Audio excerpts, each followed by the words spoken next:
Meus irmãos e irmãs, hoje nós falamos, é muito comum dizer, a lei pede isso, a lei faz isso, a lei manda isso, a lei manda aquilo. E parece uma coisa muito impositiva, né? E as pessoas estão sempre com medo da lei. A palavra hoje nos ensina que toda lei deve estar a serviço da vida.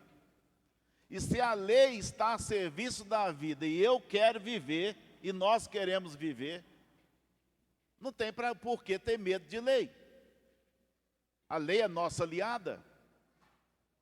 Se ela for do bem, e eu já quero, e a lei me protege, então pronto, por que eu vou desobedecer?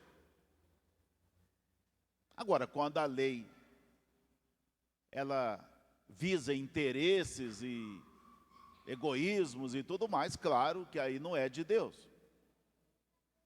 Mas isso a gente vê claramente na primeira leitura.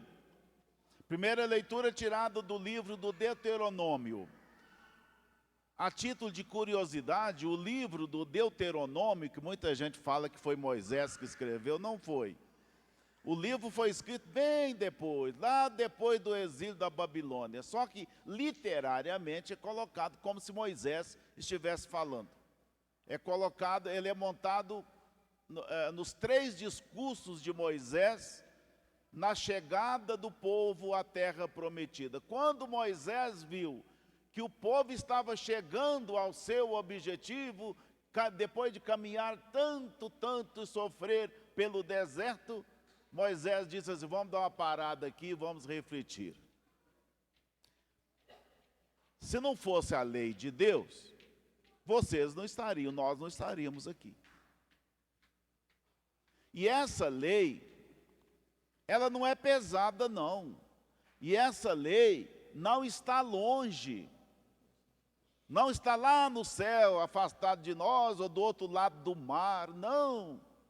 Vocês não queriam chegar à terra prometida? E a lei de Deus, a obediência a Deus, é que nos fez chegar até aqui. E Moisés, então, coloca a importância da lei, da fidelidade à lei de Deus, porque a lei de Deus faz chegar, faz vencer, faz caminhar. E cada um de nós também, se a gente for olhar, né? Faça uma retrospectiva na sua vida e veja tanta coisa que você já vê. Você que está aqui agora, eu que estou aqui falando. Quanta coisa nós já vencemos. Se nós quiséssemos parar e dizer, não, eu não quero vencer, então não vou tomar remédio nenhum, não vou para o hospital, eu não quero que ninguém me ajude, porque eu quero é parar por aqui mesmo, eu não quero mais viver, aí não tem jeito. Mas se nós estamos aqui, é porque nós recebemos uma força, né? É a lei do amor. É a lei da vida eterna. Só o amor nos eterniza. Além da gente viver amparado nessa vida, nós ainda somos eternizados. O amor de Deus, a obediência a Deus, ela nos eterniza. Quando eu celebro o 7º dia aqui, cada 7º dia, cada missa de 7º dia é um aprendizado muito grande para mim, sobretudo quando as pessoas vêm falar, olha, meu pai, minha mãe, não sei o quê, foram assim, assim, assim. Não fala nada de bens materiais, mas fala daquilo que foi obediência a Deus e como isso continua a ajudar, nos ajudar, ajudar a família, ajudar as pessoas a viverem. A gente às vezes a matéria acaba, pode cremar, pode fazer o que quiser, sumir com o corpo, mas ninguém consegue sumir com o amor. É eterno. O amor, por isso que Jesus coloca O meu mandamento é: amai-vos uns aos outros como eu vos amei. É isso que nos eterniza. Não precisa de nenhum doutor para entender isso, né? Às vezes os grandes, os inteligentes, os maiores não conseguem entender. A gente está vendo aí esses exemplos pelo mundo afora, dessas grandes autoridades, que atrocidades estão fazendo. Esse povo quer guerra, esse povo quer conflito, esse povo quer isso. Meu Deus! E chama isso de poder. O mestre da lei, aí eu já caio no Evangelho de Lucas. O mestre da lei se aproximou de Jesus, porque Jesus era chamado de mestre, e todo mestre conhecia a lei. Ele não perguntou a Jesus porque ele queria saber e aprender com Jesus, não. Ele perguntou para desafiar Jesus. Mestre, o que eu devo fazer para ter a vida eterna? O que eu gosto de perceber é a pedagogia de Jesus. Jesus nunca dá uma resposta, é isso, aquilo, aquilo outro. Ele faz pensar, vocês já perceberam? Quem não percebeu, começa a ler assim. Ele faz pensar. E no fim, quem dá a resposta é a própria pessoa que perguntou. Né? Eu lembro, por exemplo, da mulher que estava sendo apedrejada, né? Quem não tem pecado, atira a primeira pedra. Não falou que não pode atirar, não. E abaixou a cabeça, eles foram saindo, foram pensando. Tudo isso Jesus faz pensar. Ele diz assim: o que está escrito na lei? E ele pega a lei, ele entendia da lei, e na lei judaica, 2 mandamentos, eles observavam com muito mais detalhe. Tinham vários, mas tinham 2. Um lá do Deuteronômio e o outro do Levítico. Ele fez uma mistura dos 2 aí. Então ele amarás o Senhor teu Deus com todo o teu coração, com toda a tua alma, com toda a tua força e sabedoria e entendimento. E o segundo, amar o próximo como a si mesmo. Parece bonito, né? Só que lá no Antigo Testamento, isso aí não é o que nós pensamos não, viu?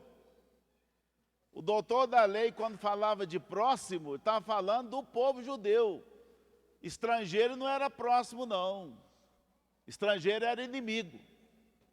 E até um povo meio irmão, que eram os samaritanos, eram inimigos.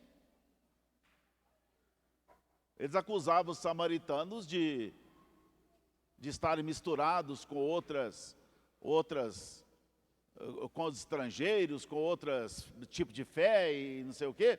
Então eles achavam que os samaritanos eram impuros. Judeu não gostava de samaritano. O pessoal do templo, o pessoal religioso, não gostava dos samaritanos, porque eles desafiaram o templo. Desde Salomão foi dividido entre reino de Israel e Judá, e o centro do religioso judeu ficava no Reino do Sul, Judá. E como eles estavam separados, aí eles criaram um templo em Garizim. E aí para eles aquilo era impureza. Eles são de outro ramo, não presta, gente que não presta. Aí Jesus falou assim: bom, então o que está escrito lá? Olha, amar a Deus. Amar a Deus para um judeu não era problema. Não era problema. Viu? Todos falavam que amavam a Deus. Agora, amar o próximo para eles já era problema, porque era só o próximo que era judeu. Né? Aí ele perguntou, ele foi exatamente: mas quem é meu próximo? Porque ele não sabia, né? Aí Jesus contou uma história. Eu lembro da minha avó. Minha avó, quando a gente fazia alguma coisa que ela não gostava, para dar uma lição de moral, ela não xingava nem nada não, ela contava uma história. Depois da história, ela falava assim: tá vendo, meu filho? Está vendo o que acontece quando a gente faz isso, isso, isso? A gente ficava ouvindo aquela história. E Jesus então conta essa história. Se aconteceu ou não, não sei. Mas ele conta essa história do homem que estava indo de Jerusalém a Jericó, foi assaltado no caminho, deixaram ele como morto lá. Passa um religioso, um sacerdote, sacerdócio judaico. Nós somos os mensageiros de Deus, a ligação do povo com Deus se dá através de nós. Nós somos mais importantes. Nós somos superiores. No entanto, olha, passou para o outro lado. Veio um levita que também era um religioso, uma das autoridades do templo, olhou, passou para o outro lado. Jesus contando. Aí que nós vamos entender. Veio um samaritano, viu o que Jesus está dando nele? Veio um samaritano, aproximou dele, cuidou dele e tal. E Jesus então pergunta, na sua opinião, quem foi o próximo desse homem que estava caído? Ele respondeu, ele que não gostava dos samaritanos, foi obrigado a responder, aquele que usou de misericórdia para com ele. E Jesus então diz, por que você não faz a mesma coisa? Você não quer a vida eterna? É isso aí, ó. Faça isso. Simples. Só usar de misericórdia. O doutor da lei perguntou, quem é o meu próximo? Observa a pergunta. E ele então, ele mesmo chegou à conclusão, que não tem que saber quem é o próximo. Quem é a pessoa que está se aproximando de mim? Quem é a pessoa que precisa da minha ajuda? Não importa quem. Não importa a religião. Não importa nada. O que importa é a misericórdia que sai de mim em relação a ele. Então, gente, na primeira leitura, voltando aí rapidinho, a primeira leitura, a lei estava escrita no papel, e Moisés dizendo, olha, essa lei, apesar de estar no papel, ela está dentro de vocês, porque vocês quiseram chegar à libertação. E Jesus, no Novo Testamento, nós escrevemos muita coisa sobre Jesus, mas foi bem depois, viu? Jesus não é um livro escrito, não. Jesus é uma pessoa que fala. Jesus é a palavra de Deus. Interessante, né? A gente acha que a palavra de Deus é aquilo que foi escrito sobre Jesus. A palavra de Deus é o próprio Jesus. Tudo que ele fazia era comunicação de Deus. A maneira como ele olhava, a maneira como ele se comportava, a maneira como ele vestia, a maneira como ele via as coisas, tudo era comunicação de Deus. E agora nós vamos entender a mensagem central dessa liturgia de hoje. Baseando-nos na segunda leitura da carta de São Paulo aos Colossenses. Naquela região, a comunidade cristã de Colossos, era uma comunidade cristã que estava um pouco embaralhada, porque tinha muita gente ensinando outras coisas. Aliás, doutrina contrária é o que não falta, né? Sempre teve. Hoje, mais ainda, com essa confusão de rede social, de internet, faz uma mistura danada, ninguém entende o que está falando, e pá, eles inventam um tanto de coisa. A gente estava até conversando, né, com a menina, conversando sobre isso. Hoje inventa até voz para a gente, né? Cuidado, se eu aparecer falando umas coisas aí, não sou eu não, viu? Eles pegam a minha voz, faz uma coisa lá e coloca eu falando uma coisa que eu nunca pensei em falar. Terrível um negócio desse. Então, é muita mistura, é muita mentira. E Paulo vem dizer, não tem nenhum engano. Tem nenhum engano. É só olhar para a cruz. Ali está o amor.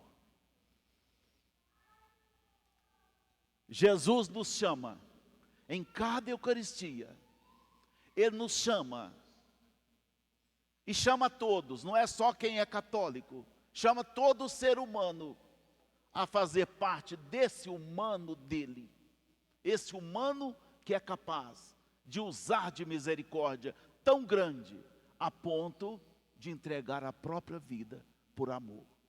Aqui está a vida eterna. Quer ser eterno? Quer viver para sempre? Depois da sepultura? Depois do cemitério? Olhe para Jesus e viva o amor. Quanto mais doação, quanto mais amor, quanto mais abertura, mais importante a gente é. Esta é a lei. Todo mundo quer ser amado, todo mundo quer viver. Então a lei não está no papel. Eu estava com... Olha que gracinha, eu estava falando. Acho que eles mudaram de lugar, não, está ali ainda, né? Cadê a menininha sua? Ela está lá? Começou a chorar, né? Eu peguei essa menininha, aí eu estava pensando, a hora que estava lendo aqui, eu estava pensando uma coisa. Se eu escrever, se a gente escrever aqui umas 10 enciclopédias, 1000 enciclopédias de mandamento, tudo repetindo assim, vocês dois, como é que a menina chama, Hã? Júlia. Júlia. Vocês devem amar a Júlia, é o mandamento de Deus. Vocês devem amar a Júlia, vocês são obrigados a amar a Júlia. Você precisa de folhear papel para obedecer isso? Não, que está dentro de vocês. Vocês não precisam de papel. Para quê? Qualquer lei é favorável quando ela vai de encontro àquilo que eu já quero. Reduza a velocidade, use cinto de segurança, tudo está escrito nos lugares. Aí você diz assim, já está escrito dentro de mim, por isso que eu uso já. Não é nem obrigação, tudo é ajuda, está dentro de mim já. Se você quer viver, viva com amor. E o amor faz aproximar-nos do outro, faz a gente acolher a misericórdia e viver a misericórdia de Deus, e além disso, faz com que a nossa vida seja eterna. Só o amor é capaz de eternizar a vida. Pensa numa pessoa que você ama aí, que já morreu. Ela está presente. Ela está aí presente na sua vida, e ela está agindo na sua vida. E isso dela nunca vai morrer. É isso. Essa é a vida eterna. Só usar de amor, de misericórdia. Vamos perder tempo não, gente? Vamos perder tempo com ódio, com discriminação, de bobagem. Isso é tudo coisa velha. Vamos fazer parte da pessoa de Jesus, na comunhão, corpo de Cristo. Amém. Eu quero participar, eu quero ser uma pessoa no Senhor. O Senhor é a cabeça da igreja. O Senhor é a minha cabeça. Corpo sem cabeça não tem jeito. Jesus é a nossa cabeça, porque Ele é amor. Louvado seja nosso Senhor Jesus Cristo.